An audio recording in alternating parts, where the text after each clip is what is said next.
অনুমতি প্রদান করছে।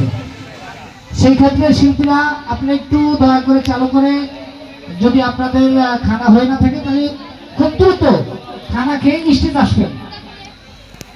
আর আপনাদের ছোট বড় সবার 10 জনের চরণে আমার সালাম ও ভক্তি রাখি। আমি একজন ফকির মানুষ।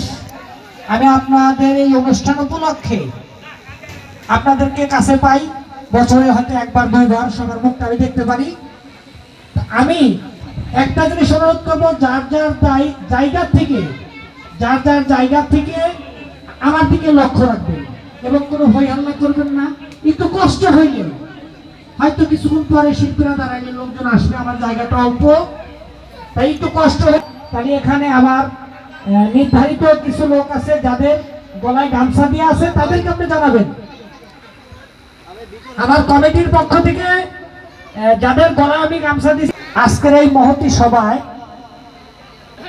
আপনারা যারা আসছেন, এদের ভিতর থেকে যদি চলাফেরা করার সময় আমার যদি কোনো রকম ভুল ত্রুটি থাকে, তাহলে আজকের এই অনুষ্ঠানটা উপলক্ষে আমাকে ক্ষমা করে দেবেন এবং আমার জন্য দোয়া রাখবেন।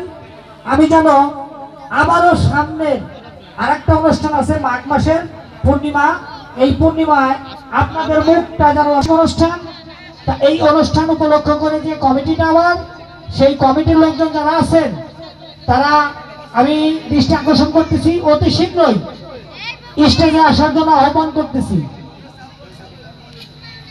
এবং রফিক ভাই, শিল্পী রফিক ভাই, আপনি যেখানেই থাকেন আপনি স্টেজে এসে আমার সাথে একটু দেখা করেন। শিল্পী রফিক ভাই, আমি বিনয়ের সাথে বলতেছি, আপনি যেখানেই থাকেন অতি শীঘ্রই স্টেজে আসেন আপনার লোকজন নিয়ে। এবং আমাদের মাঝে আজকে একজন মহৎ মানুষ, জ্ঞানী মানুষ এবং একজন লেখক, ভাঙ্গার থেকে আগত আব্দুল হান্নান সিস্তি আমার বন্ধুরা।